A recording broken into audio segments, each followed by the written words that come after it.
Two brothers, one conversation, and I'm going to tell you up front, this one is different. Not because of the credentials between us or the credentials of this great man, not because of the books that we've both just launched, not because of the work that we do with thousands of people around the world. It's different because the man sitting across from me today knows where I come from. And in the next hour or two, we're going to go somewhere that most business owners, most brothers, most podcasts never go, publicly, with intention and service for every man and every woman who's ever felt the weight of what they inherited and wondered if they could actually put it down. So I want to tell you something before we start, because this, not even this week, these last 24 hours has been one of the most painful of my life, and I'm going to talk about some of it today if it feels appropriate, and because the work that we both do demands that we don't bypass. So that's not what I'm going to do today. That's not what I try and do with any of our work, and for those of you who follow me for a while, you know that we don't perform healing while we're avoiding it. So we're going to get into the weeds, we're going to get real today. It's going to be some things that you may know, some things that you may not know about us and our stories, but here is Relational Alchemist,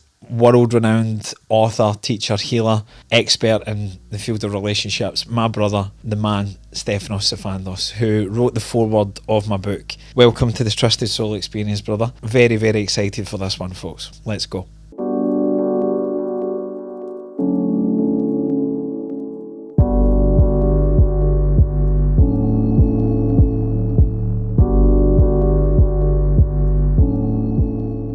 It's me and you. So we go places and we talk about things that other people don't. So I don't want this to be a typical podcast. Two brothers talking, as I've just said in the intro, and getting really into it. So I want to start somewhere that most people don't. Not with credentials, not with bios, none of that stuff. Good, because I can't be fucked. Yes. Been there, done that. Get to the nuts and bolts of what was the moment or pivotal moments, and I know you speak a lot of it in this piece of gold that's in front of us here, but what really cracked you open on this journey?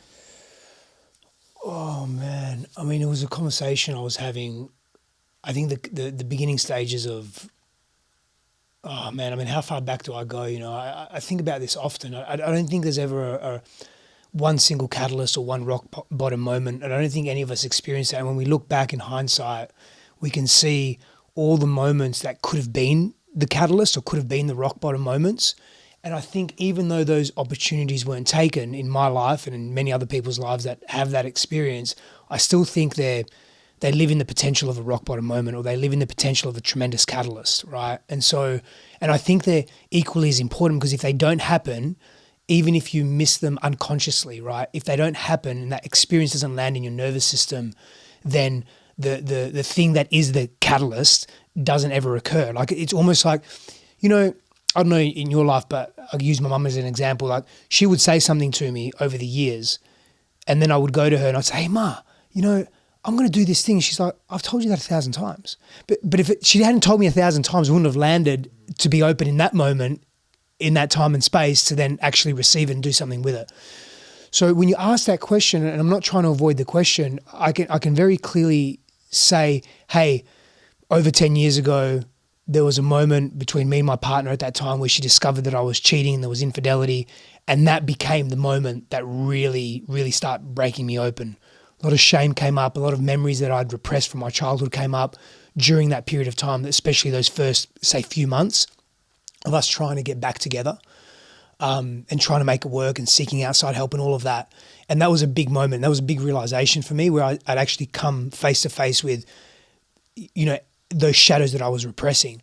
However, there are many moments that happened before then that I could have proactively made some really big changes, and I didn't in my life. And I consider those equally as important. Multiple conversations with friends that were saying, "Hey man, what are you doing? Like, you're killing yourself slowly. You're destroying this relationship. You're being," and they didn't even know half of what I was doing. They just knew a little bit.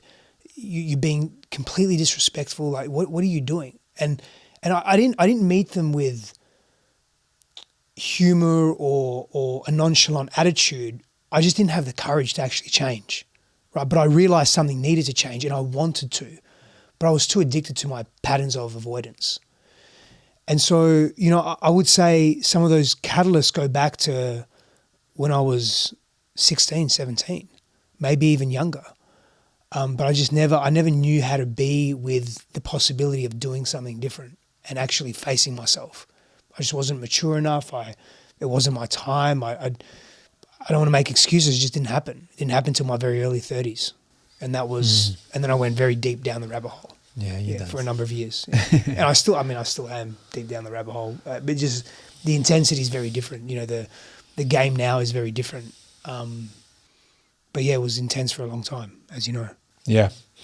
And relationships are the big mirror. I mean, you speak to, it's a great, I've not got all the way through it just because life being, but like, I know enough, but also I don't, there's been parts of you that I'm like, wow, get to see it, it's beautifully written. And that, I think that's the thing, like, I asked the question, but it's kind of loaded, I get it, like, I totally agree with your answer. People know parts of my story, and they go, oh, you've been through it a lot, and I said, yeah, but I didn't need to. I was addicted to certain things that I couldn't see and I didn't want to see. I never had the courage to face. But people are shocked when they look at like major cliff notes of the drama that has been parts of my life through a certain lens. And I was like, drug taking was the thing for me. I'm like, really? And I was like, yeah, because I never touched it for 26 years and I was always so proud that I was the person that never. And then I had 18 months where I went and I completely lost all parts of myself. And very similar to you, people that I thought in that nightclub DJing scene that were just mates wasn't after the fact. I went, no, they were friends because they called you out in certain stuff and they kind of cut me off. Like, if you're going to take that stuff, you're not going to get it from me anymore. So yeah, you're quietly killing yourself. And I've never seen anyone hit it as hard as you. And I went, wow. And it was a wake up. And then from there, I left Scotland and down the rabbit hole we tumbled. And that was a pivotal point, but it was a pivotal point in realising all the pivotal points before that I couldn't quite access or I didn't want to access. So that's a beautiful, beautiful realisation. I think for you to connect that point is very evident of like how high up in your value system relationships and connection and thing is. Where for me it was you're poisoning your body, so it was like health and a big driver for me. So it's really cool. I think the connection for people that are listening or watching is that it doesn't need to be that hard. Like learning through hitting rock bottom or multiple rock bottoms is not the only way to learn and grow out of a pattern or a habit or a way of living that doesn't serve you anymore. Granted, contrast is a very effective teacher, and the sharper the contrast, often the more effective the teacher, and the more motivation or inspiration we have to actually move out of the thing that is destroying us, whether it's our psyche, our hearts, our bodies, whatever, or a combination of all that, you know, spiritual selves, all of it. However, we needn't only learn that way, right? Like, yes, in the collective consciousness, it appears when you look at history, when you look at what's happening in the world, it appears that the majority of the world has to learn that way. And even then, man, like, have we really learned? Like, there was nuclear fallout or there was nuclear war, so to speak, you know, 60, 80 years ago, right?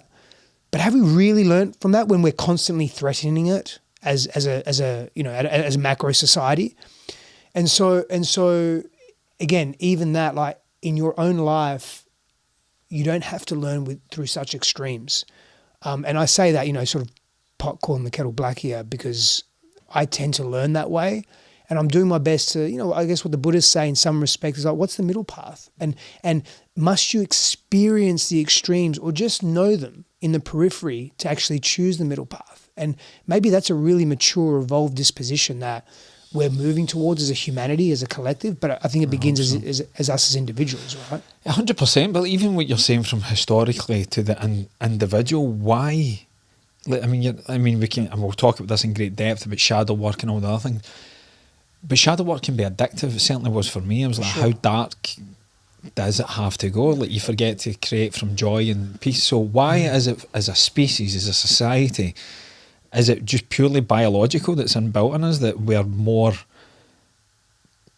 there's a greater propensity for us to be motivated by pain or avoidance of pain rather than seeking pleasure? I would say from an evolutionary perspective, that's part of it. We're definitely more geared to avoid. We're pleasure-seeking beings, but I think we do it through the avenue of avoiding pain, right? Primarily, like we want to avoid the pain so we have the capacity and the potential to experience pleasure. But pain, at least how the brain interprets its environment, is the primary directive is like stay alive, right? Stay alive and avoid pain. Now, with the complexity of our consciousness or our psychology, pain now also very much involves psychological, relational, emotional pain, spiritual pain, right? And I don't know, I don't know the research that says how does the brain prioritize and bucket pain in that sense. I would assume physical pain, physical death is priority. How far behind or where does psychological or relational pain sit there? I'm not sure. Probably pretty close, I would say. Yeah, pretty quite close. And so that becomes really interesting and far more complex. And I think the more complexity we bring into our lives, we start moving in directions of complicating change and complicating growth and complicating transformation, right? Case in point, I have to experience vast and rich contrast in order to actually make a change. That's complication. You have to experience these very dense, intense energies or relationships or painful experiences or multiple of them to say, okay, I'm out. I'm going to change now. I'm not going to do that thing anymore. I'm going to stop cheating. I'm going to stop drinking alcohol, or I'm going to stop working 20 hours a day. And you don't need to do that, but we do it.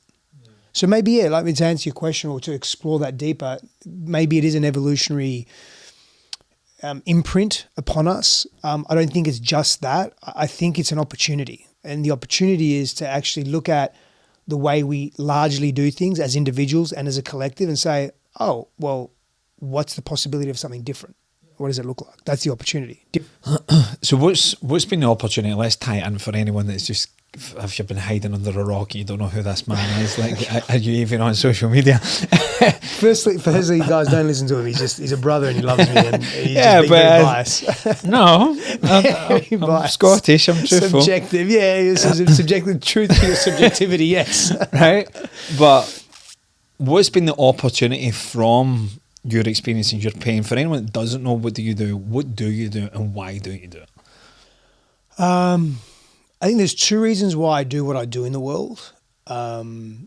One, and it sort of came to this revelation maybe 2-3 years ago, maybe not that long ago. Yeah, about 2-3 years ago probably. And one of the reasons why I do what I do in the world is because it came very strongly from shadow, and I'll explain that in a moment. So two core reasons. One, because when I was younger, I grew up in a very violent, volatile environment, just a lot of uncertainty from parents, from my father particularly, and my mother as well. There was enmeshment there, and there was a challenging relationship with my family dynamic, including wanting to, I'm half Greek, half Italian, grew up in Greece, then grew up in Australia, being pulled from my family, maternal grandparents in Australia, all of my father's family in Greece. That was very difficult for me as well. It was just belongingness was I didn't know where I belonged, right? And so at a young age, I remember seeing something on TV. I was watching with my grandparents in Australia, and it was something to do with the UN. And at that time, my perception was, the UN is such an amazing organisation, a load of shit. But it was such an amazing organisation. They're helping all these people in sub-Saharan Africa and in all these developing nations, and they're doing, I want to do that. I want to help people. And really, that need to help people came from just having a very disruptive, volatile environment, like living in that uncertainty. And we often do that. We teach what we need to learn the most. We're attracted to, we have this perception and belief that if we help others, most therapists, most coaches, including myself, we get into this work because if we help others, we're helping ourselves. We believe that. And to an extent, that's true, but you've got to do your own personal work. You can't do it through osmosis or others, right? Only get you so far. So there was that side of things. It was very genuine for me, right? As I grew up, I realized what the UN was, at least from my perception. I have an opinion about it or opinions about it, but I still had this determination to help people. And I just found like I was, quote unquote, good at it. People would come to me, my friends would come to me for support and help. And I positioned myself that way, and that helped me feel important. Now, let me go to the second reason, no particular order, that I felt important. I felt needed, right? I felt validated because I was doing that for my mother. So I was my mother's support system. I was her emotional support system because she didn't have that with my father, right? And so I was her savior. So I wanted to be the hero. And that really that came from a shadow place. So it came from a healthy place. I genuinely wanted to help people, but it also came from a place of shadow, meaning that it came from a compensation. It came from, well, if I help this person, I help my mother, I'm important, I matter. Because it was drilled into me that I didn't matter, and I made it mean in my life through my own nervous system and my own meaning making that I didn't matter. So I'll help enough people. I'll compromise my own needs. That only got me so far because eventually I have needs and I want them and they'd come out in, intense ways. But I'll suppress my needs and I'll maximize the needs of others. Then I'll be important. I'll be important to them. I'll secure my relationship. I'll secure my value in their life. And then I'm a value and, I feel okay now, right? So you ask that question, I mean, I have to be honest, right? That's and look, is there a part of me that still lives from that place now? Surely, right? But it's far less and when it comes up, I notice it and I interact with it in a very different way. Without judgment, I do my best, without judgment, I meet it with love. I look at what's missing in my life, that this part of me is coming up now in that way. Oh, cool. Me and my wife are not in a great place. So I don't have the significance that I would normally have with her, or me and my daughter are distant, so I don't have the significance there, so I'm looking for it elsewhere. But look at the insidious ways in which I'm looking for it. Let me just check that. Not to say I'm going to stop that because I hate myself and I hate that behavior, but I just want it to come from a more whole place within myself. And then when I do that, guess what happens? The distance closes between my wife and I, or my daughter and I, as an example, right? Beautiful articulated, mate. I want to, we'll go in deep about the mother enmeshment, the mother wound and all that stuff. I want to just touch on stuff with your father, if possible, because yes, there's a subjective bias, but there's also a lot of truth and there's neutrality, and I don't pedestalise you in any way, but you play life at a level that I want to play at in a lot of capacities, and I do look up to you and I do value for a lot of stuff, and you're a man that I revere greatly. You're a brother that holds a lot of weight in my life. What did your father, with how quick he was with his hands and the kind of volatility and stuff like that, what did that teach you about being a man?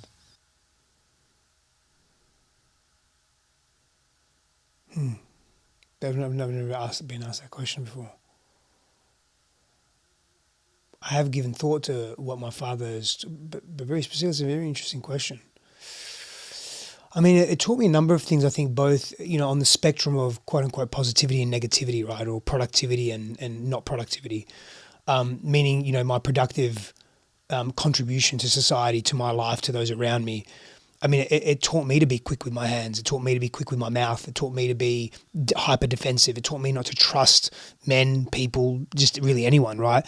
It taught me to not respect other humans, to not respect myself, to not respect women. It taught me that life is pretty worthless. It taught me that life is really full of pain, a lot of pain, and fear, and that we should take what's ours, and just don't allow anyone into your world. Don't allow anyone into your intimate world. And when they do come into your intimate world, push them away hard by whatever means, right? And it also taught me not to be those things, quite simply, and what is the journey to let love in, and what is the journey to trust, and what is the journey for self-love, because there was a lot of self-loathing and self-hate. So he taught me about that, about myself, because I made it mean that if he's hitting me and he's so angry at me all the time, he's just so angry in general, and if I move the wrong way, if I cough a little too much, if I drop the spoon off the table, I'm going to get reprimanded either by a physical beating or just yelled at, and really intimidated, where I'm pissing my pants, literally urinating myself as a kid, right? Because I was so scared. Then it must mean I'm worthless. So, he taught me worthlessness about myself. And then I would have to compensate for that. So how I compensated was, again, like being that person that was available for everyone. As a little kid, I remember bringing people food. As a primary school kid, like in grade, like I was 7, 8, 9 years old, 10 years old, 11 years old, I'd bring people food. I'd convince my grandmother to give me a $2 coin so I could give them $2 as well, so they could, but it's just so I could be liked, And so it taught me a lot about that. But again, like all of that teaches me to come back to myself. And without that, I couldn't come back to myself. But again, it also taught me to seek validation in variety and novelty in sexual partners, And look, there was some amazing experience. I'm not talking about superficial experience. I'm talking about actual deeper connections, but they were never really deep compared to what I was craving and what I was yearning for. And I wouldn't allow myself to yearn and desire. He taught me about volatility, the volatility that I experienced in life. I experienced so much in money making and business, the success and the not success of businesses, right? Like I was just emulating that volatility. And again, all of that became an opportunity to observe all that. And I'm coming from a place of hindsight now, but it's been very deep work, consistent work around changing these habits and patterns and coming back to know I am worthy. Just my breath, the intrinsic value of my breath. Like my daughter will say to me, oh, Daddy, I look so pretty in this dress. I say, baby, you do. And because you breathe, you're amazing. That's it. Like, you don't need to have a dress on to look amazing. And it looks really great. I love the colors, you know. I love that you're happy in it. I love that you have so much joy that you're wearing it and it helps you feel good. But you know what? And like, your breath is enough. Like, you are enough. I never got that from my dad. I never got those words from my dad. I never got those showing from my dad. Never, you know, maybe from my mum, but not from my dad. And so, you know, he taught me a lot, man. He taught me about everything. You know, the interesting thing is that although my father was overtly intense, right, and abusive and violent, all those things, trauma-inducing through his actions, you know, because it was so obvious, that's where I started my journey of healing my childhood with the father. And as a result of that, I've really come to peace with my father. Yeah. Now, the mother, on the other hand, and again, I've done really deep work around my mother, but if I have to be just really honest, especially after having a kid, particularly after having a child for about 4 years ago, right? It brought up a lot of mum stuff again. And if I have to be honest, that's not completely settled in my nervous system and in my psychology like it is with my father. I just got to be truthful. Exactly. You know? So I think as I'm developing as a man, and I've made changes in how I treat women, how I treat myself, how I treat my inner feminine, you know, how having a daughter, I am reimagining and reconnecting to, I want to use the word healing, but I don't, but I'll just use it, and then healing and making whole that relationship with my mother. Right? And there's just layers to that. It's not to say that there isn't connection. I haven't done any work there. There's just stuff that's come up that it requires my attention. If I was to ignore it, I'd just be doing what I was doing for most of my life, you know? Yeah, I get it. So much there. I just want to address the most recent thing you've said there. I mean, I sent your personal message last week and your reply to me was the mother wound is real, bro. And I wrote back, the mother of all wounds. and you laugh. Good reply. And I really do believe it is, and we'll go into this more as we bridge into more generational trauma that's coming up here, but I really do believe that it goes deeper, mother to son and the father to daughter, from a compensatory, let me save this parent the way. I think it's easier to judge the parent of the same sex and gender than it is the opposite, because the daughter will try and nurture and be emotionally there and open dad up the way they perceive. My daughter, bro, yesterday she says, Daddy, you just stop telling me that you love me now. Do I tell you too much, darling?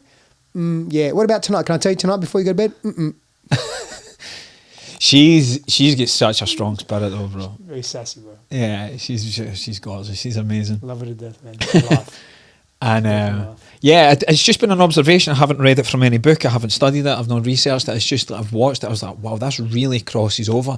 And then when we went a walk the other day, I said about stuff from my dad. I mean, my dad's a human the same as us. He's got light and dark and good points and bad points like the rest of us, but he doesn't trigger me as much as my mother does. And the wounds with my dad were more obvious growing up. And I want to wrap up this section, the father and that. But that was what made me realise in the last when it come back up again, and I went through my own processes to get to that, and I saw the divinity of the whole thing. I was just left with tears, because I always felt that I loved my sister more than he did me. And I went, but maybe that's just a perception. It's valid, cool. But I think he was actually teaching me about the sanctity of what it is as a father to have a daughter, and that love that they have, because he is softer with her, he is more present, he's more calm, he's more clear, and she really trusts his opinion in certain things. When she really needs him, she'll go there. If she needs a vent, she goes to my mum. But it is different.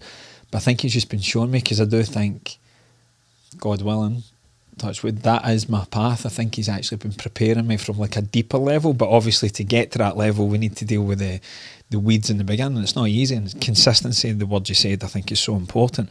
But for most men, would you agree that compensation for a lot of us is as young boys, even as grown men, it typically comes from validation through academia or sports. It's activity of some sort to get the approval. Would you feel that's a fair assessment? Absolutely. So it's if young boys aren't properly taken through a rite of passage, particularly as they're hormonally changing, they're transitioning physiologically. And when I say transitioning, I'm not talking about to what is the word contemporary that is used contemporarily around transitioning genders or anything like that. I'm talking about transitioning from boyhood to manhood, right? Like there is a physiological transition. The hormone levels surge, testosterone surges. The way a boy starts computing the world, understanding himself, his self-worth, his value, friendships, peer groups, it's the gang mentality, the way a boy processes his own value and his own strength and weaknesses in relation to his peers and to his group. All of that starts to change at a certain age, and it's a little different, like a range, maybe like from 11 to 14, somewhere there, maybe even a little younger, right? But if he is not taken through a rite of passage by familiar individuals, aka another man, or a group, ideally a group of males, like a father or a primary father figure and his peers, right? And that rite of passage looks very different cross-culturally. Going back hundreds or thousands of years ago and going back to tribal culture, those rites of passage were pretty intense and pretty rough. Now, I can comment right or wrong. We can just park that for a second.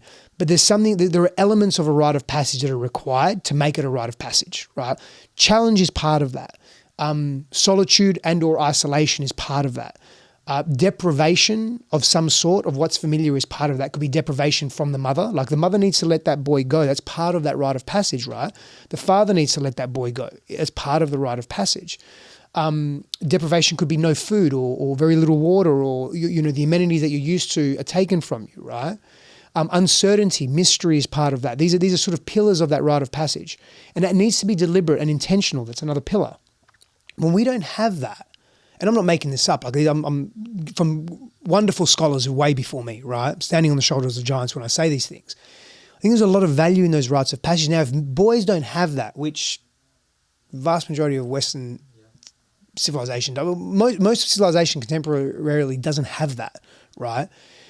They will create their own, and they will create it in extremes, and they will create it through the material world because that's tangible, that's obvious, right? And so it will be through athletics, it will be through academia, it will be through dominating business, wherever it leads them. Like it will lead to power accumulation and resource accumulation.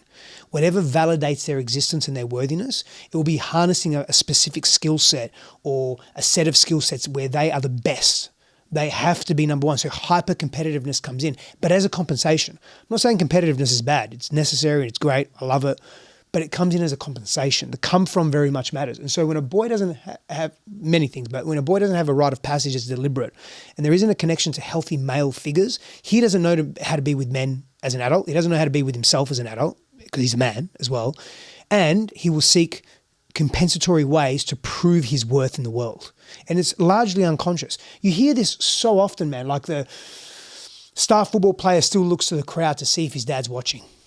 And his dad's alive. It's just like he wants that approval still of the father, or of a man that he can look up to, that is familiar to him, like familiar in body and body type and so forth, right?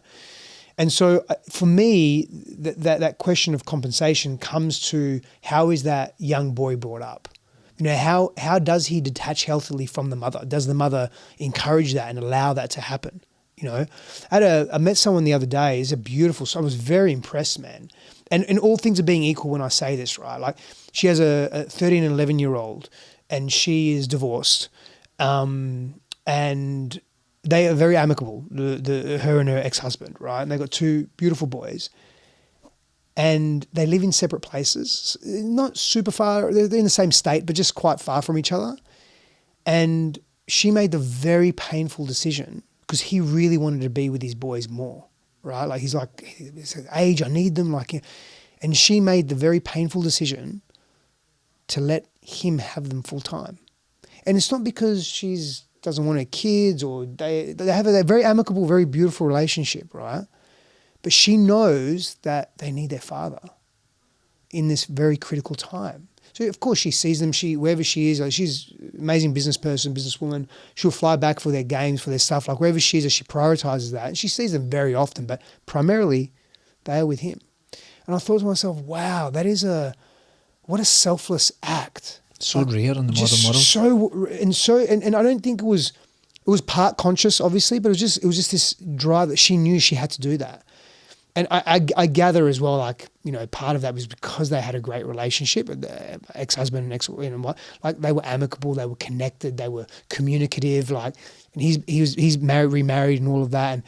But I think that's part of it because they had such a great relationship. They could talk these things through and really hear each other and seek to understand each other, which is so important. I was never taught that. My parents never sought to understand each other. They just swore at each other and physically hit each other, and like it was just, they never did any of that. There was no seeking to understand. My mother would constantly complain about my father. If I didn't have you kids, I would be divorced, and that was the rhetoric, you know. That's a pressure as a young man to hear that. Yeah, of course, yeah. So long way of saying the importance of starting this earlier avoids the need for compensation and the need for masks and the need for false bravado and the need for excessive dominance over people and over self and a disconnection from one's, you know, real heart. And men have hearts, man. Yes. We do. You know, we have a limbic system that, you know, regulates our emotions or helps us understand our emotional being, or we have an emotional self, you know. Mm. Yeah, it's so important. It's been cracked open slowly but surely, I feel, as from a collective. Before we go in, I want to bridge into, like, really get into the generational trauma, what we inherit, we pass on, potentially. Good, bad, and different from like your mum, dad, God chapter. Before we do that, this is so much gold in what you said there, but from your personal standpoint, what's the converse of that as a father with your daughter? Yeah, how I treat my mother. And like going through her life as she gets older and that letting go of the baby girl with which I can only imagine. It's like when you're so inbuilt to provide and protect. And listen, I saw it was on a post you did a couple of months ago, and I was like, I double liked it. I was like, that people need to hear this so much, because yes, she's the light of your light of lights, as you say. And I mean, I've only been around about her for a limited period of time recently, but you're there, and it just looks as if you could burst with tears of gratitude and just. I do pretty much on a daily basis. Yeah, because she is that. Reminds us of that we have within ourselves, but you don't dilute your own light. You've done enough of your work, and you'll continue to do your work, that she is not a surrogate for you to heal or experience life. And I definitely see that something in my work when I'm working with people, and they think, because they still, without going down a rabbit hole too much, they still don't, the modern world still doesn't understand the definition of what trauma is and what trauma is not. I've had a good upbringing. I was like, yeah, but it's not about that. It's not about good or bad. It's just about incomplete cycles and inherited cycles as well. I was like, you spent 5 months as a microorganism inside your grandmother. What did your gran go through? What? And I was like, yeah. And I was like, there's intelligence in the sperm. And we inherit a lot. It's not about that. We don't need to know the story. The story's not here. That's just the noise, the codings in the DNA. But we can get beyond that as well. Oh, really? So right now, how do you feel? Right, let's just deal with that and move through. But yeah, I try and do that. So, but you're compensating too much. Is that a pressure? Because what I used to hear from my mum, and it was the greatest intentions and love, she said, our wains, which is Scottish for children, as long as my wains are all right, then I'm all right. There's nothing wrong with that statement. What I interpreted, me, nothing to do with her, how I interpret that, shit, I need to be all right all the time. Because if I'm not, then my mum's not. Mask. House is burning, blah, blah, and the volatility and multiple things in my book. It's just a story, but it was because, oh shit, I need to be all right. So it was more pressure, so the more I pushed, the further things got away. Anyway, to dial it back, what do you foresee? That's kind of a silly question, but what do you foresee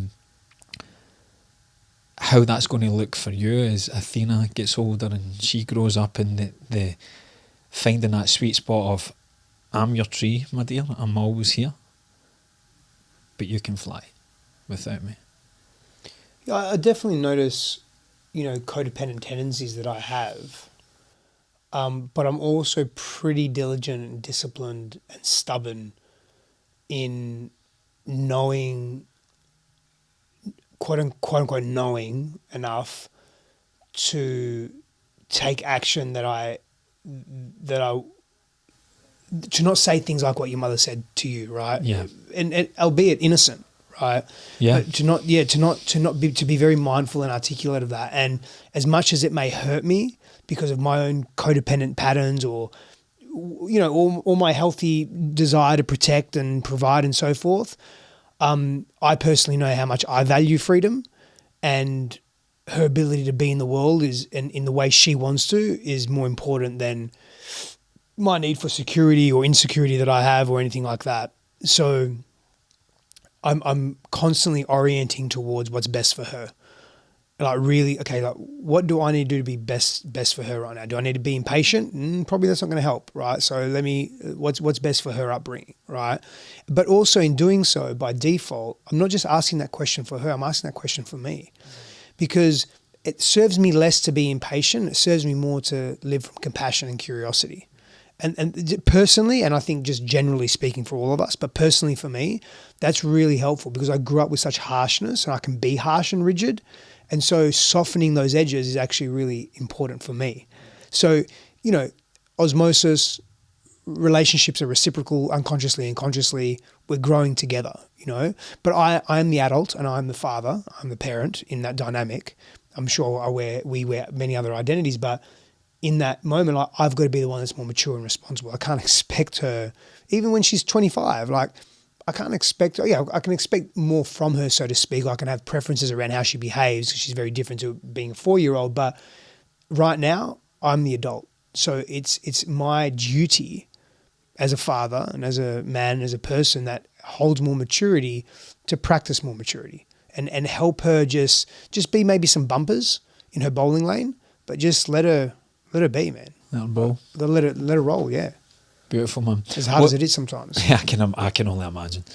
What's one thing about yourself, since becoming a father, that you never expected to find out about yourself?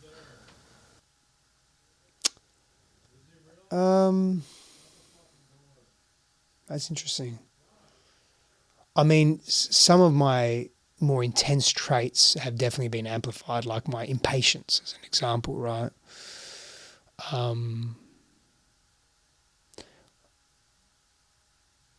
If I have to answer, not if I have to, if I really go deep, it's man, my heart, the way my heart has expanded, I know that's not really quantifiable and objective, so to speak, but just the amount of love that I feel. It's like I can feel the oxytocin move through me when I'm really present with her and connected to her, as her father. More so just watching this being, this innocent being, just the innocence, man, and the curiosity that just organically lives in her, It's really heart-opening. I mean, I didn't realize I could love that deeply. I could care that deeply. It's very unexplainable with words. I've been privy to witness it a wee bit. I don't know if the camera can let you see tears in my eye. It's palpable, mate, when you're round you and her and even Christine the other day. Can't remember, just my hands here, mum. She said, "Oh, sorry," and just the smile and the laughter, just to allow her the space, just to be in that. I learned a lot just for being in there for a couple of minutes, man. It's beautiful. I mean, I learned a lot from Christine, man. She's an exceptional mother, really. And the interesting thing is I haven't had any, maybe like a touch of shame here and there, like, oh, I'm not doing, because that's my MO, is like, oh, I'm not doing something to the best that it could be done, then I'm a piece of shit, right? I haven't really had a lot of that when I see Christine do that. I just get very inspired. I really say that. I know obviously I have my biases around this, but I mean, as objectively as I can say, man, she's an amazing parent. I learn a lot from the way she just understands Athena. Athena's very much like me, very much. She's right brain dominant. She's neurodivergent. I don't want to give her all these labels, right? But she's her substructure of her personality is very much. You spend enough time with her, it's like, oh, it's mini Stef, right? But the way that Christine understands Athena and relates and connects to her and helps her navigate her own intensity, I mean, I've heard so many people say to Christine, oh, when they see her with Athena, I wished you were my mum when I was growing up. Because she just really gets our daughter, like at a really deep level. So it helps me, learn. It helps me learn more about myself because me and Athena are so alike. Yeah. No, it's beautiful to witness. And I'm glad the little chat we had walking around your place the other day. And I think, listen, I don't know Christine that well because obviously I only really saw you for your wedding in here. But from my perspective with certain things, here's the Stefs that I see. Yeah, 100%. He's complement each other really well, man. We spoke about this deeper. I think you had a conversation recently with someone about this. What would you say is one thing a child needs to see more of, or what's really important for their development? What does she need to see from her parents? Yeah, so the way that I answered that previously, because it was a really powerful question, and I love that you've asked it again, because I've been constantly exploring it since like the last 2 weeks, right? When that question was asked to me, I just went deeper down the rabbit hole with really unpacking it. But the response I gave was repair. But I'll just add something to that.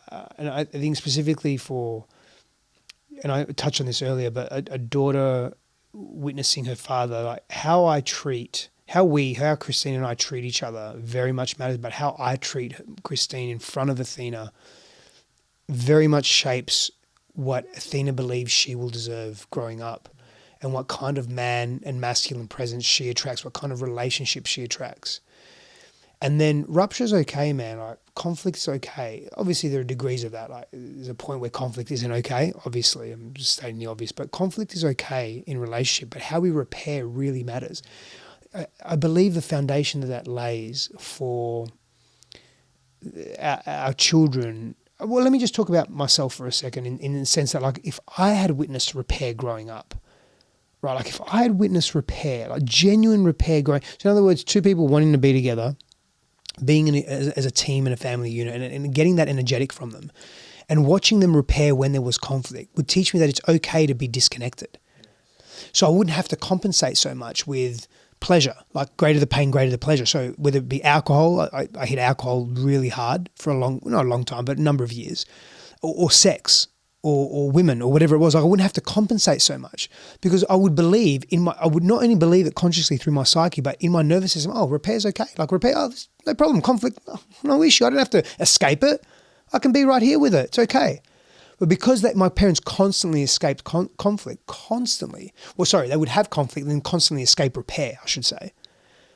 I thought, well, that's what life is about, And I grew up with other similar ethnicities, Italians and Croatians and so forth, and Yugoslavs, and their parents were the same as mine, virtually the same. So I thought, that's normal. That's what we do, right?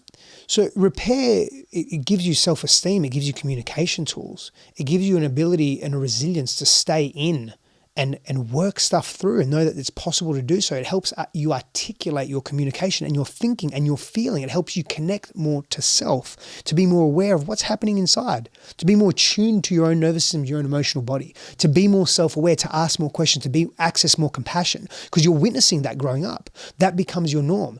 When you don't have that, when repair is devoid, there is a void of repair in your upbringing, you don't know how to be with people. You don't know how to be with yourself. So the downstream effect of that is low self-worth, low self-value, low self-belief.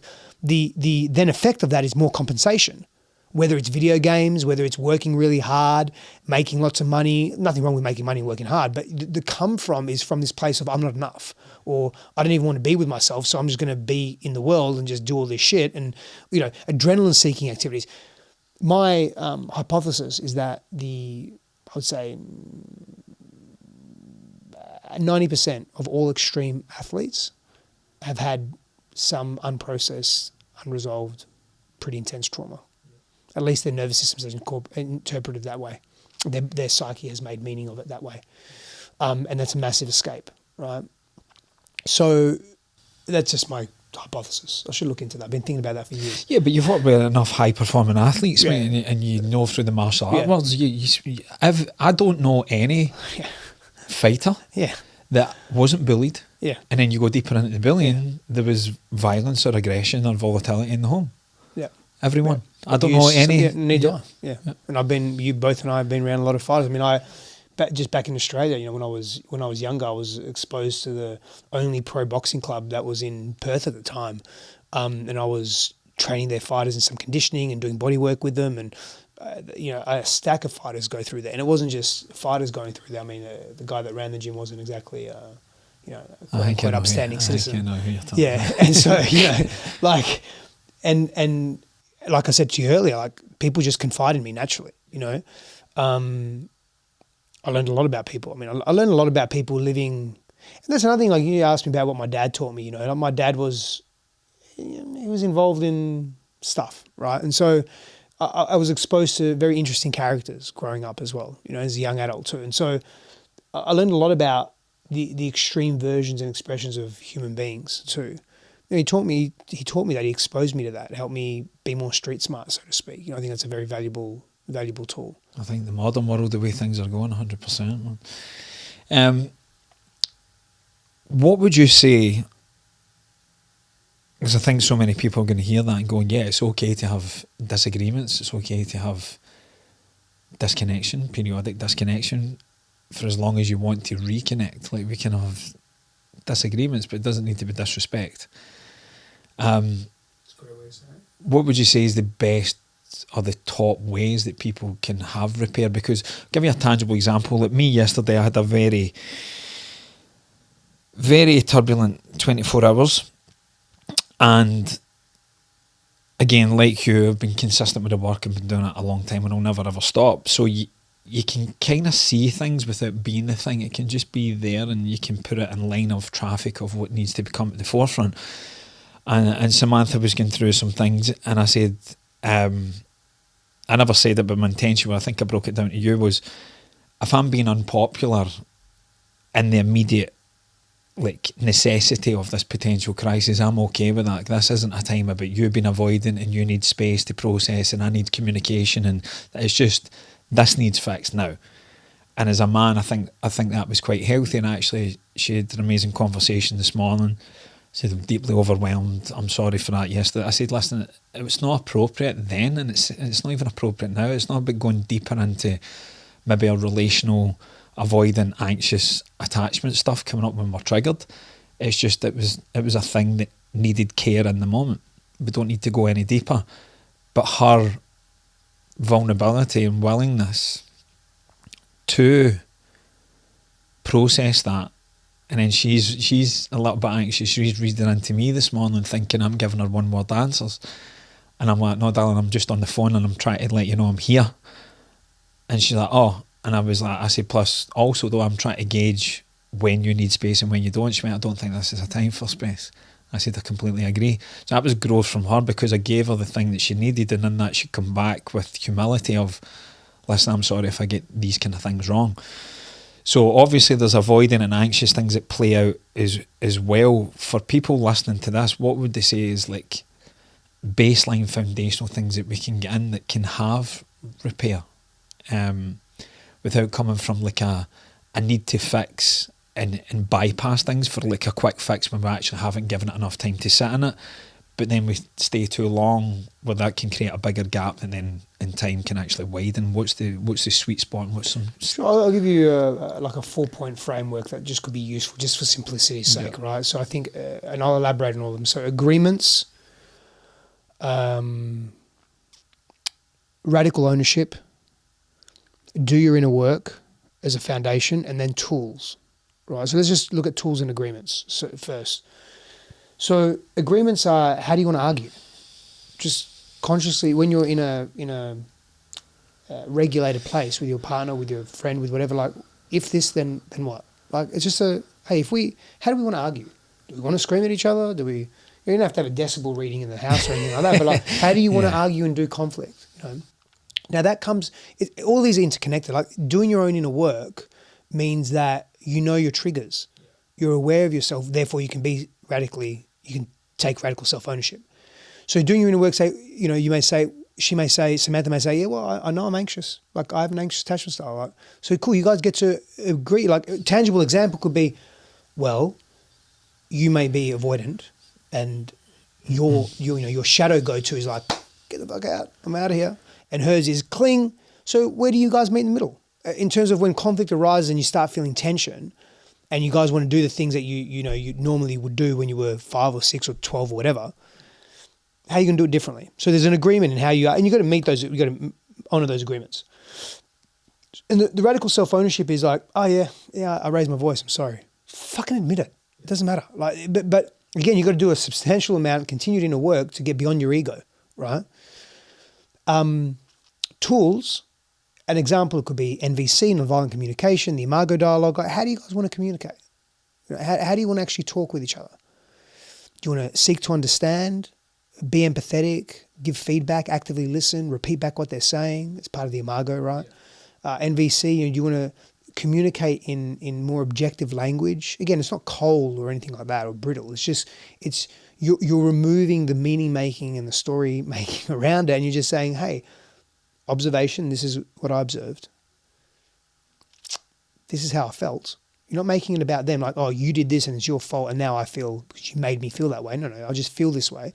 And again, like, do your inner work, take responsibility. Hey, I feel this way because this reminded me of when I was a little kid. This used to happen often, so I'm reacting to that now. I'm regressing. Like, you're having mature conversations. I'm time traveling. My nervous system, my psychology is time traveling. Then you may say, okay, well, here's my need that I have around this. I'm realizing what I actually need in these types of situations. Here's a request I have of you. Would you speak more kindly to me or slow down in your speaking? Just maybe ask me some questions about how I'm feeling. Could you do that? And you may say, yeah, I can do that.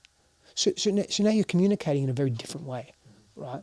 So tools, agreements, radical self-ownership, and do the damn work, do your inner work. I mean, I think that's a good framework for doing conflict, because conflict's inevitable. Yeah, I mean, it's needed, and it should be. Yeah, for growth, for sure, man.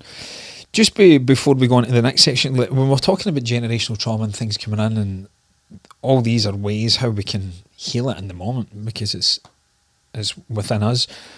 What's the actual difference in the body, not just the mind? As I'm big in embodiment and integration. So for people listening, what's the difference between resolved and unresolved generational trauma from a somatic, energetic point of view?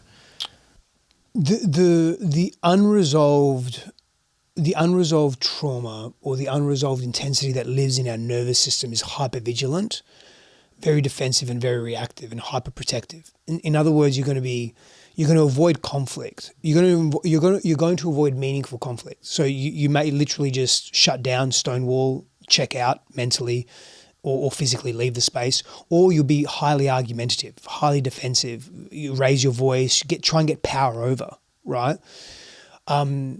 You will see the world through a lens of mistrust as opposed to trust. So you're more hypervigilant. That disrupts relationships and ruptures relationships. It's very difficult when that unresolved, unprocessed stuff lives in our body and those physiological loops are closed. Somatically, you're feeling tension in your body. You may have psychosomatic symptoms: indigestion, acid reflux, cancer, anything, man. Tumors, or you name it. Like gout, whatever. I don't know. There's a large body of work. Dr. Sarno, as a Sarno, as an example, is a large body of work on psychosomatic processing of trauma, if you like, or emotions that are suppressed due to a relational conflict or relational challenge that then manifests in physical form, right? And he's not the only one. He's just the prominent one that comes to mind. Great body of work. I mean, he's passed away now, but many, many years in that space, decades. So, it's going to manifest that way. It's going to manifest as abrasiveness or impatience or reactivity or aggression, hyper-aggression, a carelessness for other humans, for self-loathing, a lack of self-care,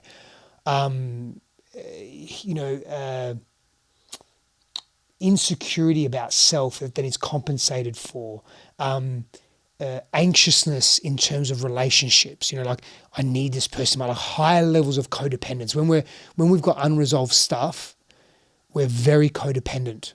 we start to move into pathology as well. Like we become more obsessive compulsive on that spectrum, right? So we need things in a particular way in our lives, in our environments, in the way we do things in our relationships for us to feel okay. Codependence, right? Not to simplify or minimize or reduce the notion of codependence is very important, and understanding it so that we can move beyond it and through it. But that essentially is what it is, right? And so when you see that person that has greater resolution in their system, they're more self-aware, they're more attuned to their needs, and they're more attuned to themselves, meaning that they can ask for what they want. They have power, empowerment in their voice. Essentially, if I had to distill this, right, and this is, I speak a lot about this in this book, but my next book goes a lot deeper into belongingness and disempowerment and empowerment. Essentially, it's this journey from disempowerment, which you can just call trauma or intensity and so forth, to empowerment. Person that has resolution there, that isn't carrying generations prior trauma, habits, patterns in that family system, is lighter, and they're more empowered in their voice, in their actions. They believe in themselves, right? Like they can have mature conversations. They're more curious. They're more compassionate. They don't jump so quickly. They're not threatened so easily, right?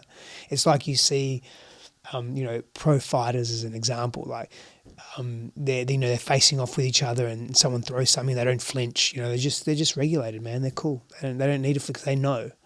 They know that it's not even that person's pretending. They're reading. They're so attuned to their body and to their environment that they know the way that person's throwing that fling in that hand, it's not going to hit them. It's nothing. It's not going to even happen. And even if it did, it's not a problem. So they're just calm.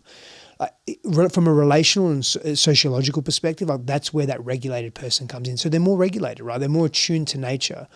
They're more they're more embodied, right? They're not running from themselves. They're in less bad habits or destructive habits such as overeating or drinking. They're less in compensation, and they have a greater ability to be with pain and difficult situations or challenge. They're more resilient. So they're more mentally, emotionally, spiritually, physically resilient, and tough as well. And toughness is, the way I describe it, and I can't remember where I've read this or where I got this from, but the way I describe toughness is our ability to move through challenge and difficulty, and then resilience is our ability to recover from challenge or difficulty, right, or painful experiences, so forth. I feel in the adjective that describes that scenario. So I think there's some big differences in someone that is dysregulated and regulated, and someone that is still running patterns of trauma and holding on to what was passed to them or what they were victimized to, as opposed to someone that isn't. Yeah, it's certainly something that I don't want to use the word guilty of, but it's certainly something that's been prevalent in my life, and certainly something I see with a lot of clients at certain points.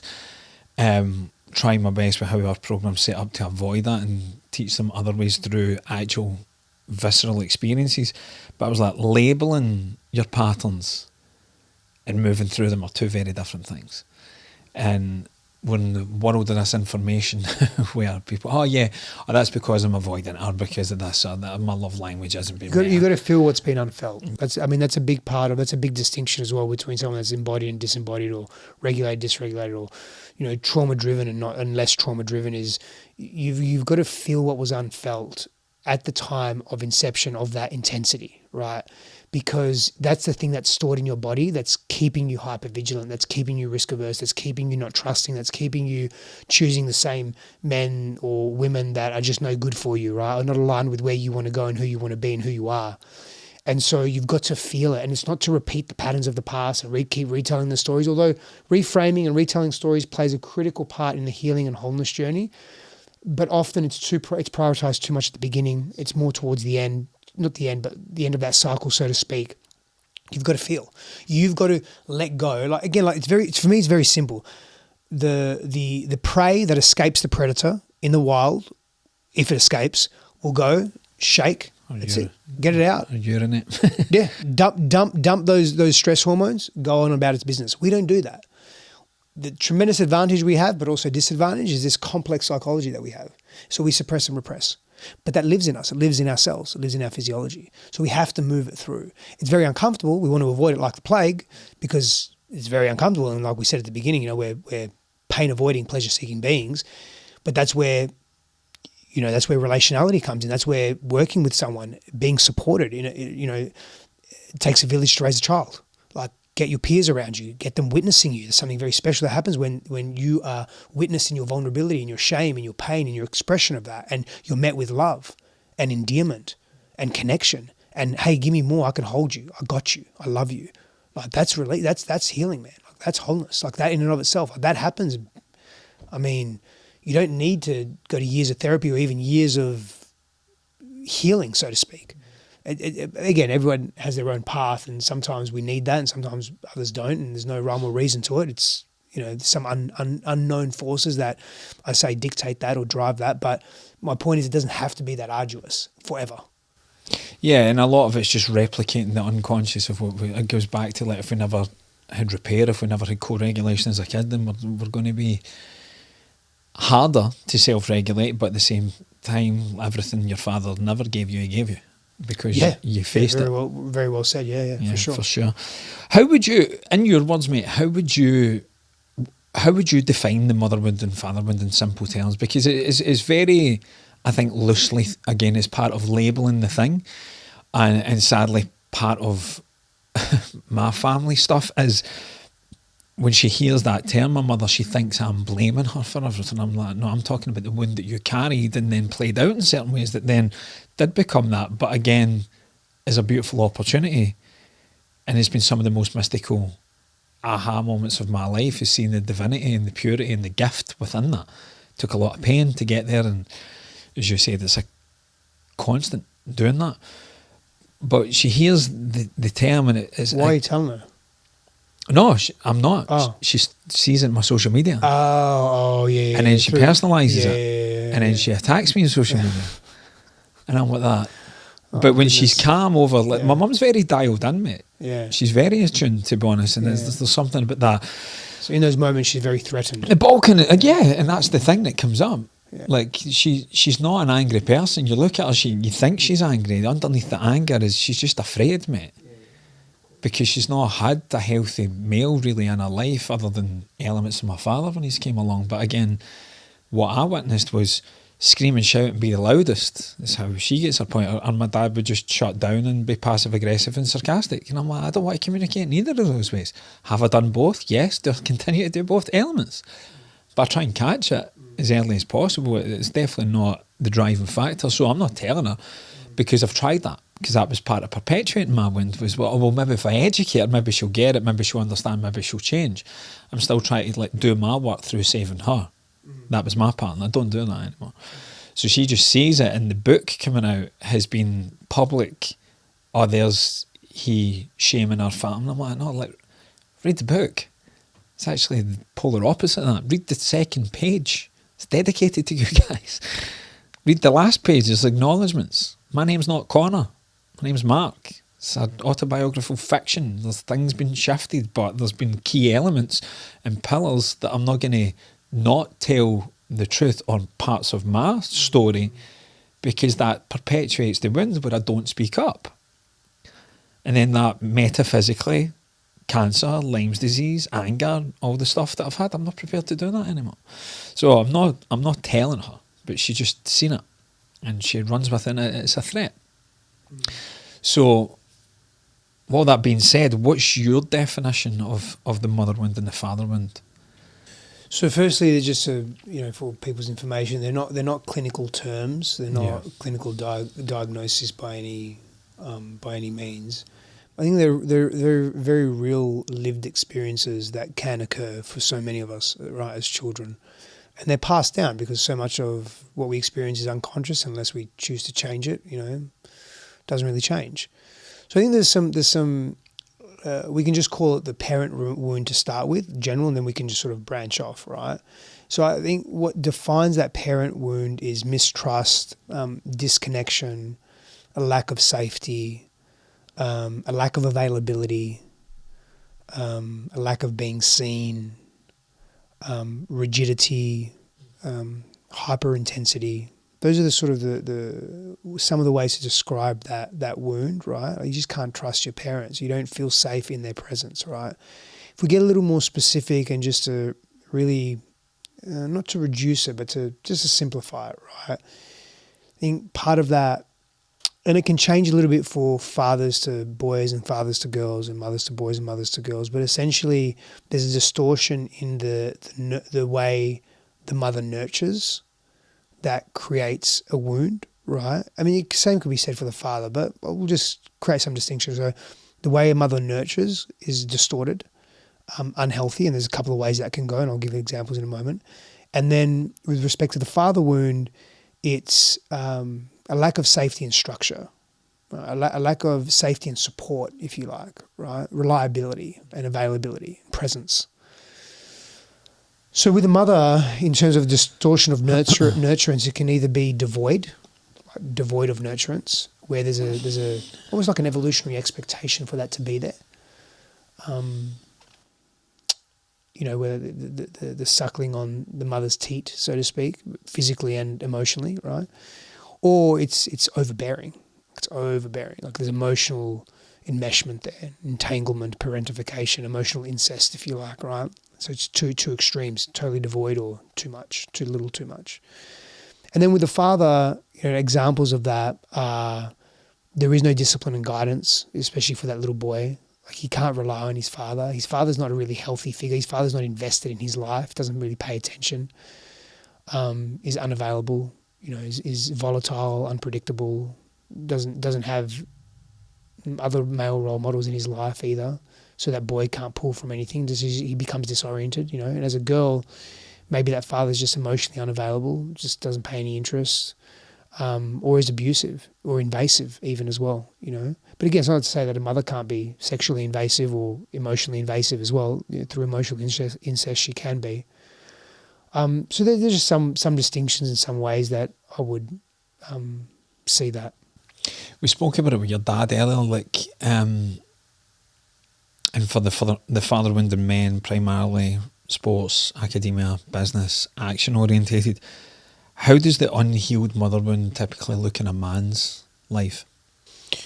Yeah, particularly around his sense of worth in his relationships. Yeah. So very unworthy, needs mother's approval for his girlfriends or his women, is constantly, consciously and or unconsciously comparing the partners in his life to his mother, needs her approval for them, right, in some capacity.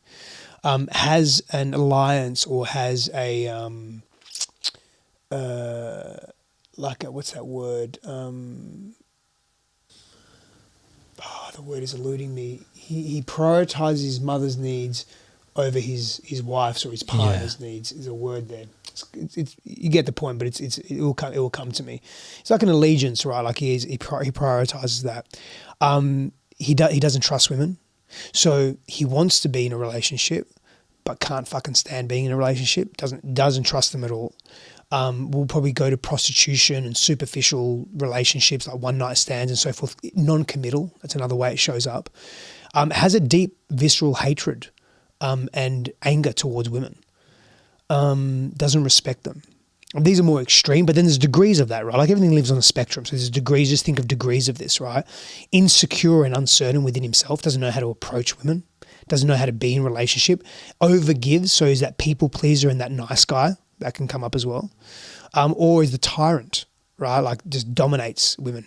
And in the extremes, that's rape. Like that's invasion, physical abuse of another woman, right? Like it doesn't care for what they say or what their no is or what their yes is. It's just all about him, because it becomes hyper selfish and self-absorbed as a trauma response to that mother wound, right? So it depends on which way it goes, but there are some examples of what can happen in a man. Yeah, and he's emotionally immature as well. Yeah, he doesn't trust himself. Like he's so insecure and immature. He hasn't really grown because he hasn't been that relationship with mum didn't transition well.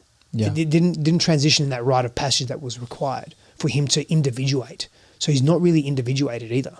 So he becomes more codependent, even if it's in extreme domineering ways where he becomes maybe even narcissistic. Mm-hmm. He's still codependent. He still needs empaths in his life to function for his sense of self-worth. So there's still codependence there, even though it's not an insecure codependent. Well, it is. It's just masked.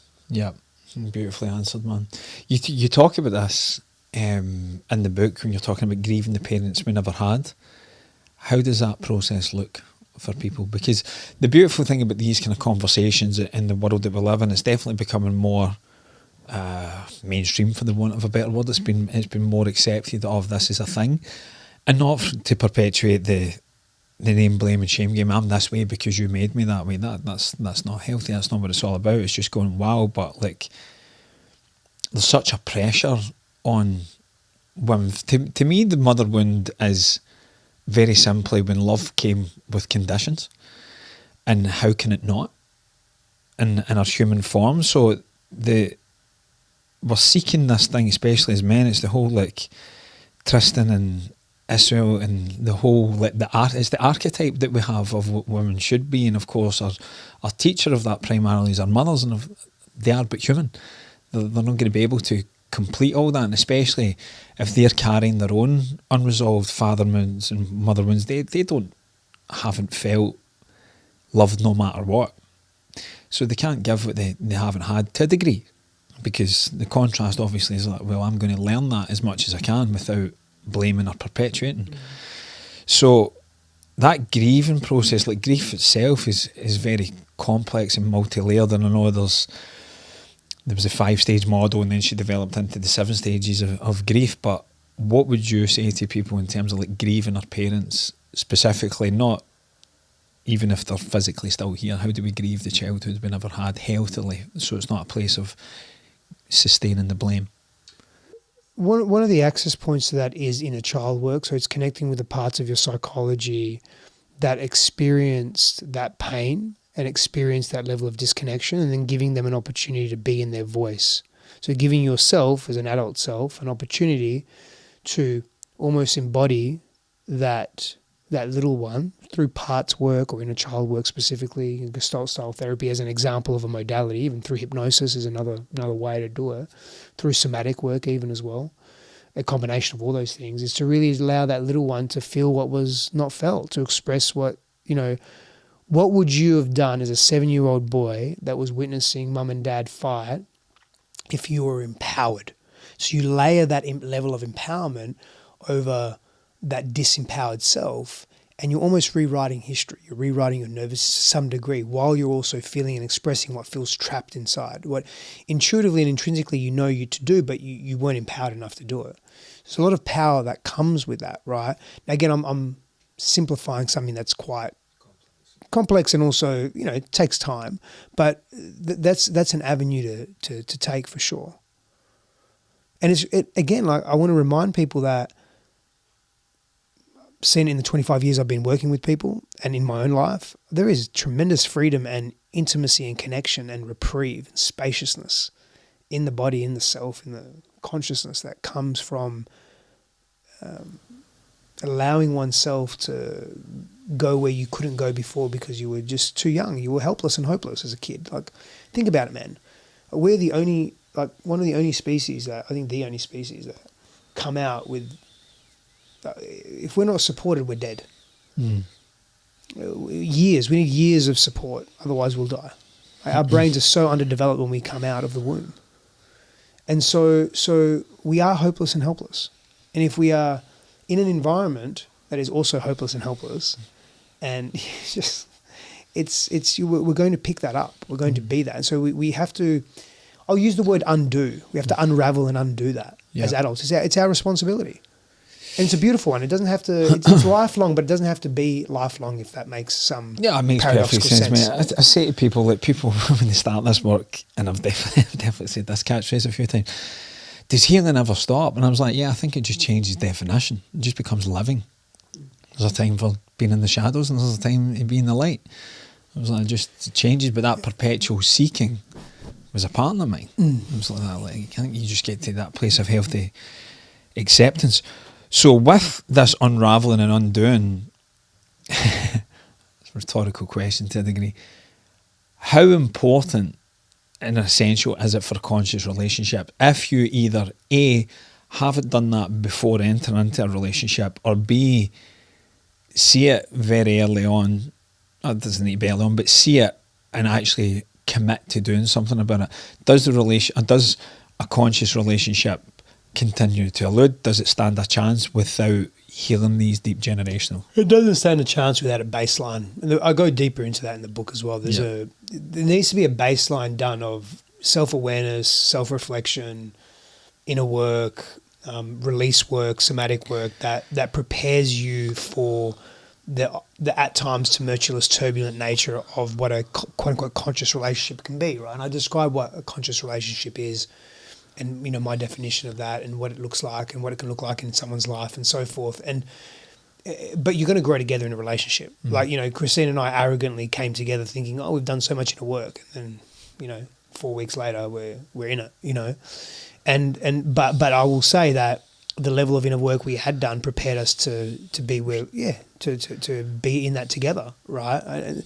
Life is any novel experience, especially one that's meaningful, especially one that carries risk, like perceived risk, psychologically, emotionally, relationally, spiritually, is going to bring you to edges. Yep. You're not going to escape that.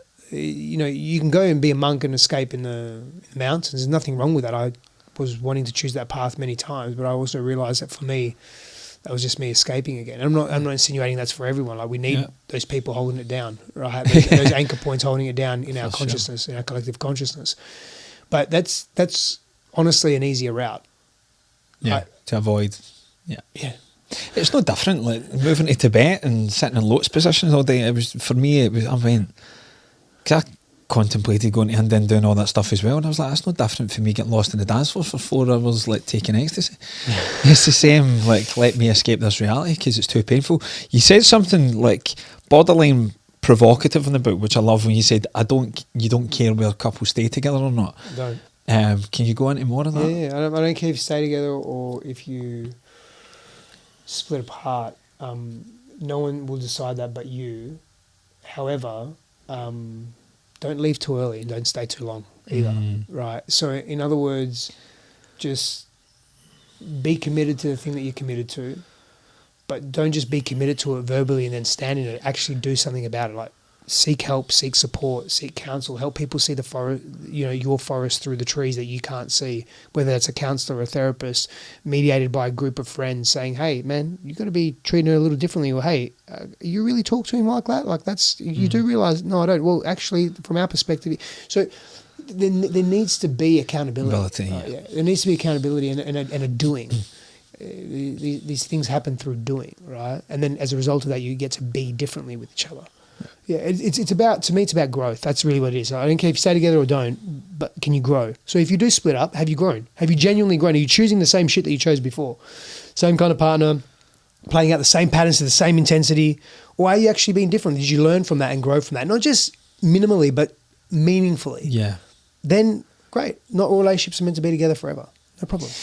From a healthy male point of view, how important is it to have like a conscious partner in terms of fast tracking the mission? I mean, for me, man, it's been everything. It's been tremendously, not to see her or our relationship as a tool, but tremendously useful and tremendously, meaningful and heart-opening and supportive, like to be met with non-judgment and compassion, like to actually be seen in my potential and not be criticized, especially early on in our relationship. Like that laid a very strong foundation. And I rejected that for some time because I was like, too good to be true. I don't believe that. Like what does she see? My own self-worth issues. But then when I really let that in, that was part of my work to allow that to be in, to let that in, to receive that. Man, I really do believe it. It softened my ego, my personality. It just changed me, man. It just changed me. Beautiful. What about the converse, obviously? What's the implications of someone that, when you're getting brought into repetitive cycles of choosing certain partners, trauma bonds and things like that? What's the effect of that on a man's mission? What's the effect of that on a woman's purpose? I think it's de-evolution. You just regress to survival strategies as opposed to actually living. And then there's this constant internal conflict and friction because you have an idea of where you want to be and how you want to be and what you want to achieve, worldly or other or internally, yet it's not happening. You get pulled further away and then it reinforces the codependent nature. Well, if she only changed the way she treated me, I'd be better, or my business would do well, or I wouldn't be so angry. And it just reinforces these survival strategies and you double down on it. And that's where relationships become toxic. Mm-hmm. People's behavior or traits or expressions or patterns become quote unquote toxic, unsustainable, and just not healthy, right? That's often what happens in situations where people, their trauma trains are colliding. With the energetics in 2026 and beyond, for the male and the female, the masculine and the feminine, what does healthy, to break out those patterns, what does healthy embodied masculinity look like in the world right now? What the fuck do we need? It's a great question, and I get reluctant to answer, and I'll tell you why. I'll give you a very direct answer in a moment. But I'll tell you why I'm reluctant to answer it, because, and I don't care how I'm seen, that's not the issue. I just don't want to tell people how to be and what to do. I want you to figure it out yourself. Like, that's part of the, and not to say, again, we're relational beings. Like, I believe in connection. And when I say figure it out yourself, not you, but, you know, like, yeah, me well, too. me too. Don't do it in isolation. Yeah. But be in solitude with that question. But essentially, to really distill down that exploration, I would say self-ownership, self-accountability, and willingness. It's a form of self-leadership. Really be willing to look at the places that you're hurting yourself and hurting others, that you're coming from a pattern, a behavioural pattern or emotional, relational pattern that isn't yours. It's your parents, or it's your grandparents, or it's an old version of you. And it's not really serving who you say you want to be. And it's not really serving, again, values are subjective. Like, even collective values of what we stand for is subjective. Like, what the US stands for and what Pakistan stand for, generally speaking, are going to be two different things, right? There's some crossover, sure, but generally speaking, they're going to be quite different, actually. So values are subjective, and they're relative. And so this is why I'm mindful of saying this, because what my values are may not be another man's values. Yeah. Not wrong or right, it's just the way I see it. But again, I get you're asking from my perspective. So I will say self-accountability, self-ownership, you know, radical in that sense, like really, you know, to a point of discomfort if you have to. And don't be a punching bag or you know, take the rap for something that you haven't done. And willingness to get uncomfortable. I don't think, we just don't, we live in a very, very easy world, man, compared to what it has been, right? Like, I just look at my grandfather, World War II, fighting for the Germans, he's Italian, fighting for the Germans, that switches, Mussolini dies, well, yeah, that regime switches, right? I mean, he did die, but how he dies is different. He's then captured, concentration camp for 2.5 years. Then, nothing. Italy's devastated. Europe is devastated. No work, no money, no food. He comes from a poor family. Meets my grandmother. She came from a considered to be wealthy family. Still poor, but wealthy family, right? Considered back then. They disapproved. They still got married. He disappears to Australia. Disappears. To start a life here in Australia. Not here, so we're in America. But to start a life in Australia. 5 years, leaves my mum and my grandmother when she was 2, makes money, gets a house, sends them over 5 years later. Doesn't have his little girl for 5 years. That's a fucking man, bro. Worked all his life. 16 hours a day, whatever he did everything for his family. Selfless. To a fault, but selfless. They don't fucking make him like that anymore, man. I'm not like that. Don't. Like, I'm tough, but I'm not fucking tough like that. I saw my wife give birth. I ain't fucking tough like that. So we live in a fucking soft society, man. Generally speaking, and I think there's something to be said for being tough and resilient, but not in an egoic way, but in a substantive, in a way of substance. Like, just the core of us, like we have grit. Like, we can endure some difficult things. And not out of addiction or our own self-loathing, but because it's possible for us to be that as men. So again, that's just my perspective, man. Like, there are areas of my life where I'd like to be more resilient, tougher, more patient. Like, part of being tougher is also being more patient for me. Because one thing that my life is highlighting to me of late, especially after having a daughter, is my capacity for patience. Not that great. And my ego battle with that and hating that part of me. And thinking that I'm weak for not being patient and et cetera, and the story and the rhetoric, like all of that. And so my ability to just face that and be okay with that and diffuse my personality around that. Like, we're not self-reflective, man. I don't think we're as a society, we're very fast paced, we're very busy, we're very distracted, we're very in survival mode. We don't spend a few minutes at the end of every day contemplating our day, contemplating our behavior, our thought patterns, our interactions with people. We just, and part of that is because of the world that we live in, right? Like the collective priorities that are placed on how to be a human. Again, I'm not saying it's wrong. I'm just saying that, you know, I saw something today, my friend put a post out. He was talking about copper, totally unrelated, right? Copper cups. Mm-hmm. And he was talking about how the ancient Indians in Ayurvedic medicine would pour water in copper cups, and enough trace of that copper would seep into the water, and you drink the water and you'd have enough of that trace mineral. And it's a very important mineral, and et cetera, et cetera. So he's going to the health benefits of all that, like grey hair, you and I, you got a bit of grey, I got a lot of grey. You know, like it's good for that, right? And then he said, at the end of that post, this is my whole point, maybe the old ways are the good ways. Maybe the old ways are the good ways.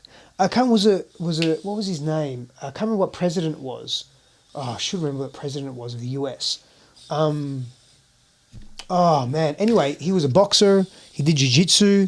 He was a fucking beast. At least that's how he's portrayed. I don't know if he's accurate, but that's how he was portrayed. And he got in it, man. He was a leader. He was one of considered to be one of the greatest presidents of the US.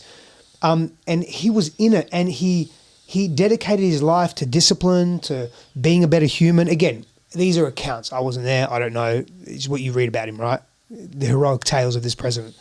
But up until a very late age, he would fight. He was an intellect. Like these are a lot of what the ancient Greeks did. Mm-hmm. A lot of what Mesopotamia and ancient Rome, like they were scholars, but they would also spend hours in the gym. The gym meaning outdoor playground, right? Rocks, philosophizing, boulders, connecting. And look, again, just before anyone says, oh yeah, but they sodomized. Yes, I get that. Like all bad shit happened too. Yeah. My point I'm trying to make is like, can we take the good? Yeah. Can we take the useful, the productive, right? We don't have really time for that anymore, man. Do we have time to sit and again, like philosophy for the sake of philosophy is empty, but do we have time to just be with ourselves, to be with our brethren, to you know, our peers, to move our bodies, to be in the sun? Like, I don't know, man. We just don't make time for ourselves in that way. And we lose an element of connection to self, resilience, toughness, and a willingness to endure in healthy ways. There's a lot of gold in that. Yeah, it was. I don't know if it's gold. There's a lot that I No, there's a lot of gold in that. And the biggest thing is, mate, seeing the fire in your eyes when you're talking about your grandfather. And not to minimise any of that, but we are going through our version of that. How, like, sure. And who knows, that may fucking be a very real threat. And you and I have spoke off pod about this, about like we're not confident how the world looks in the next 4 or 5 years. Yeah, I don't know. And beyond. Yeah, I am concerned. And all the bullshit that's coming out just now, not it's bullshit, but like, why now? If anyone saw the movie The Lucky Number 11, the Kansas City Shuffle, they're doing it's because they're doing shit over there. Spoke about this fucking 7 years ago, 10 years ago. And not all praise me, just like follow the money, get down the rabbit hole, tumble down, be Alice for a little while, take fucking time at the end of the day, sit with your own thoughts. But with men, the natural desire, yes, we have individual value systems, but as a collective, even beyond male and female, I think we all want to connect and contribute. Like, connection and contribution are like common default values for all of us. Are simplistic points of view. We want to connect with each other and we want to give back. We want to kind of leave it better than we found it. For some people, the vast majority, I'm a romantic, I think most pure souls would want that. So, with men being the provider, being primal, being the protector, standing for something, sovereign fucking leadership, which has been as big for you for as long as I've known you, and will continue to be, whilst dealing with these threats, being how do we stay aware without tumbling down the fucking rabbit hole to the point that we're just consuming more information and then we become idle and we don't do anything, or the nervous system goes into dorsal and we procrastinate, or we stay unhealthy, sympathetic? How do we stay ready for come what may? How do we stay prepared without being incessant? And how do we do all that whilst giving the one thing that the feminine seeks from us and ourselves, which is fucking presence. How do we navigate that as a man? And it's a segue perhaps into brotherhood as well, because listen, if we're not going to take 2 minutes at the end of the day, like you said, to even check in with ourselves, then you're not going to put an hour aside to sit and circle with men. It's chicken or the egg. But at some point, again, we're not reflective, we're fucking reactive. Why, again, to go back to the start of the podcast, why does it need to wait before the world's fucking burning before we give it a drink? Because we're not deliberate and intentional enough. And I'm speaking for myself. Like, when I am not deliberate and intentional, I'm simply reactive and on autopilot. And I really observe much of the world in the same way. I observe much of the world being not very deliberate, not intentional, not thoughtful in action, and therefore constantly in the future, constantly anticipating, constantly in overloaded dopamine responses, constantly not present, constantly not being able to be grateful. And again, I'm speaking to myself. When I get in those patterns and I'm not deliberate and intentional with how I spend my time, my energy, my expression, how I move through the world and slow down. That's why I very much value ancient samurai practice and the ethos of the ancient samurai. Everything was so methodical and slow and deliberate and intentional. It's really beautiful. There's a magic and there's a majesty in that, man. And I just think we're very disconnected from that. And so I think when we're able to get more deliberate. Again, I'm speaking to myself here. Able to get more deliberate. I'm not preaching to anyone. Just for myself, more intentional. My life feels better. It really does. I feel more. I experience more groundedness, more presence, more gratitude. I'm less bothered by things. I'm more resilient. I'm more adept, more adaptive, more creative. Yeah, I think these are all things that are pretty cool. Yeah. Happier, just generally happier, less bothered by shit. Men need purpose, right? I believe so. Yeah, that is my belief. Yes, yes, full stop. Yes. And it's all tied into everything we've spoken to, right? If you don't know your why and having to sit with why the pain of certain things have certainly happened and move through the inner work to kind of alchemize that pain into, wow, I can do something really beautiful with this, then we're not going to be deliberate. If you don't,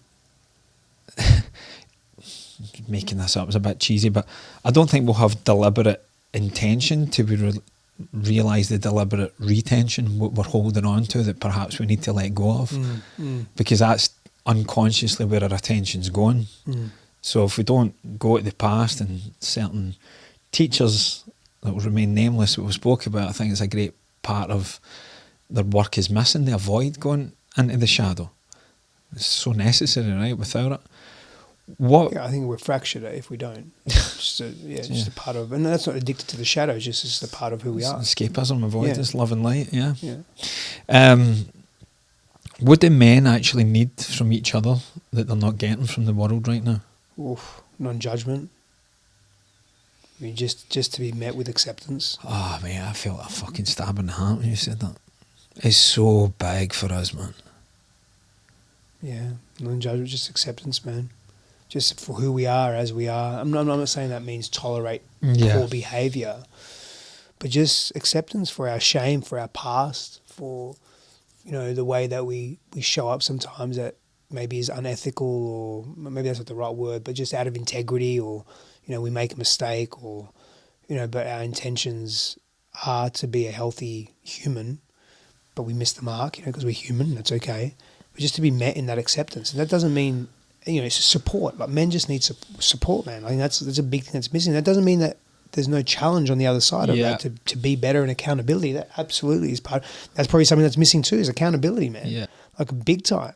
Like you see it in these power struggles in the world, particularly in Hollywood. Not to go down conspiracy rabbit holes or anything, but just as an example, right? Like, you see people taking advantage of other people. I mean, even the story that comes to mind, this is a few years ago, but I recently saw it again with Terry Crews. Are you familiar with that? Yeah. And so, like, even that, like, it's a big, strong man, and someone is attempting to use their power over him. Now, again, that's his story. I don't know how true that is, or how true that isn't. I didn't get into that part. I don't know. I wasn't there also, but man, that is not unheard of for that to happen. No. Like, people to take advantage of their power. I mean, it's been happening. And for again, years. mate, when you look at the Terry Crews example, the thing that came out from after that is he spoke about his relationship to his father and how abusive his father was underneath it all. It always is the same route. And again, for any parents listening to this, directly related or not, that's not blame. It's just, it's an unconscious thing. I think from the evolution, devolution, just from different realms of the soul to come in, is what we're here to return to in love. And I just think that we overcomplicate things with this big thing between our ears. That is, can we have the glimpses of unconditional love and take it into our 3D and hold on to that as much as we can, loosely, knowing that we've got these things called emotions that are always swinging the pendulum? And can we just be direct and intentional enough that we don't let it swing too far either ways? That's the fucking work and the dance. It's not easy. Great philosophy. If anyone knows how to crack it, let me know. But we're trying. You said something to me, we were talking about accountability, and it's like equal parts praise and accountability. You said something to me on Sunday that I think is important for Brotherhood as well, which you're like, you're the guru you've been fucking seeking, and I wish you seen yourself the way I did. What would you say that brothers need to hear in terms of, here's the healthy support and here's the healthy challenge? What's the kind of common thing? Because you've run brilliant movements with men, work with men and women, but men specifically here. What's the sweet spot for men? I mean, I get it, but just for people listening, because I think we can go one way or the other. Most football teams that I played in when I was younger, I was always captain, because like you, my nickname growing up was Uncle Spark. Everyone came to me with their problems because I knew how to see certain things. Part of it, again, it gave me status in terms of like purpose. But as a captain, I knew my audience. I knew who needed a kick up the arse. And I'd be like, oh, you're fucking your man. And they'd be like, ah, fuck you. And their game would go up because they would respond well to it. But also knew if I said that to certain one, they would just shrink. So I knew how to put an arm around someone, how to put a fire up their ass. What do you think is a healthy balance for men in this world, given that in all of us, in some level, there's a little wounded boy that's very fragile, that maybe in words and deeds and lack of support was so prevalent? Yeah, the foundation is equilibrating that and neutralising that within yourself so it doesn't lend itself to a compensatory strategy. In other words, you move away from low self-worth into heightened self-worth. And then very simply, man, the ability to lead and to be led and to know when to step into each role. Even sporting teams, elite sporting teams that have captains, they still are also led by their team members and they know when to allow themselves to be led. Special operators that work in cells or teams, they rotate leadership. They know how to lead. This is the tip of the spear guys, man, that are in life or death, literally, in some of the most complex scenarios known to us, right? They know when to lead, they know how to lead, and they know when to be led and how to be led. And there is a deeper connection that comes to self with that. There's a humbling of self. There's a greater and a deeper and broader self-awareness that must take place, self-reflection, knowing self, understanding self, feeling self, that must be present in order to be effective in leading, being led, and knowing when. Beautifully answered, man. What does the feminine need from the masculine just now in the world? Well, I'll tell you what Christine needs from me, if that's helpful, you know. Of course. Yeah, I mean, as opposed to sort of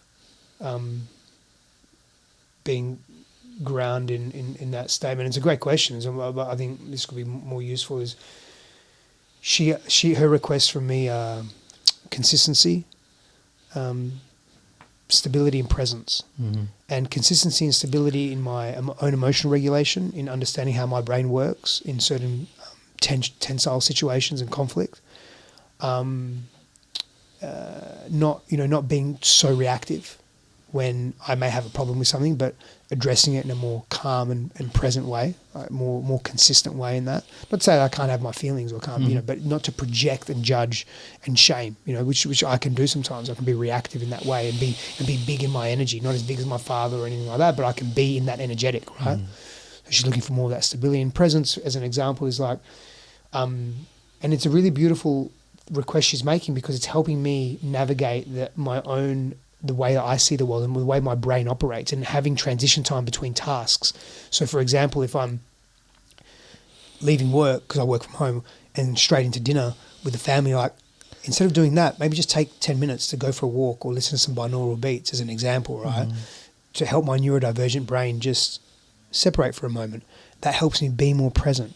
Like, really be there with the family physically and emotionally, and not be so tethered to the tasks that I was doing before, as a tangible example, right?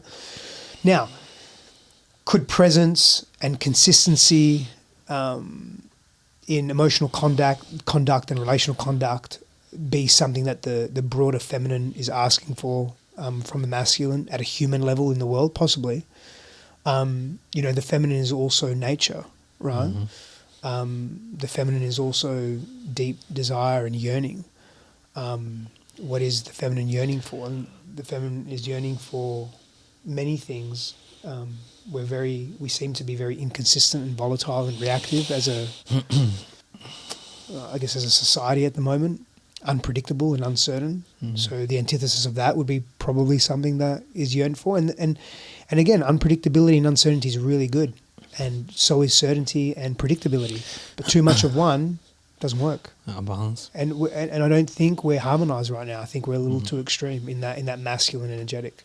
Love, mate, that you always give real life experience and then broaden out, and you always leave enough interpretation for people to get themselves, because, like, yeah, as you said to me, you are your own guru, and it's the same with the listeners, but hopefully there's some real gold in here that people can take away from it. But for any of one last question, for anyone listening to this that can do something now from that presence that we're talking about, that can shift their relationship with themselves, what's, not a program, not a modality, but what's one thing that the listener can do to kind of, someone that's ready to meet themselves at that depth?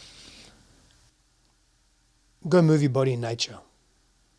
It's not that complex. Get in nature, get by the ocean, get in the forest, go climb a mountain, move your body in nature. Experience some, at least, light intensity and challenge. Bring a kettlebell down the beach, go do burpees, go run on the beach, go in and out of the water, swim out, swim back. Just move your fucking body and do it in nature. And then as you're working out, take a few minutes at the end of that to just go in and just slow down. Breathe slow, lay down, feel the wind, feel the sand beneath you, feel the park grass under your body, whatever it is, just slow down.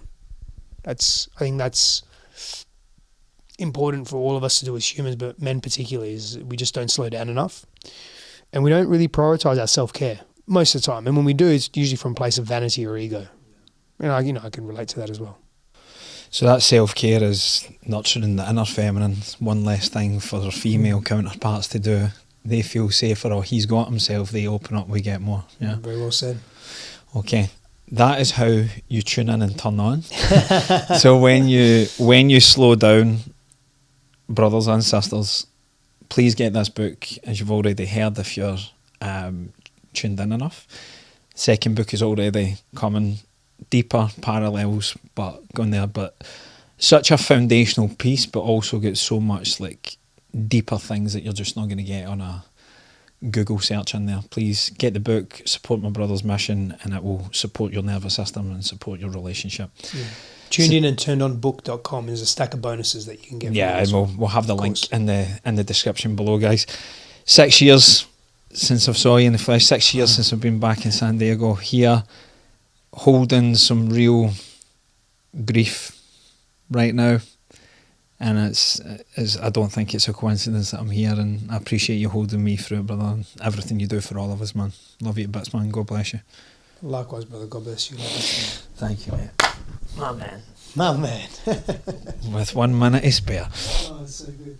So one thing I want to say to all of you amazing people that have been listening, what you've just witnessed is what becomes possible when men stop pretending, when brothers stop performing for love and they just start showing up as they are.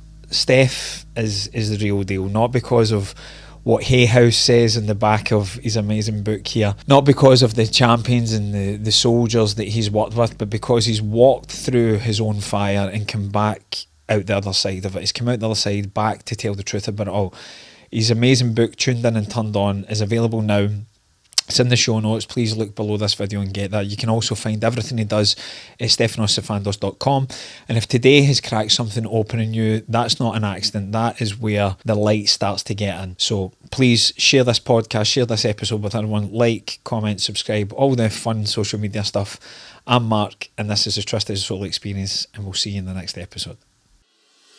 Wow, thank you to another amazing guest. I hope you got as much from that as I did. Please remember to like, comment and subscribe. It really helps. And if someone popped into your head while you were watching, please send it to them. Sometimes healing starts with a link from someone who loves us. And if you want to go deeper into healing your own root cause trauma that's blocking you from the love you deserve, please book a call with me at the link below.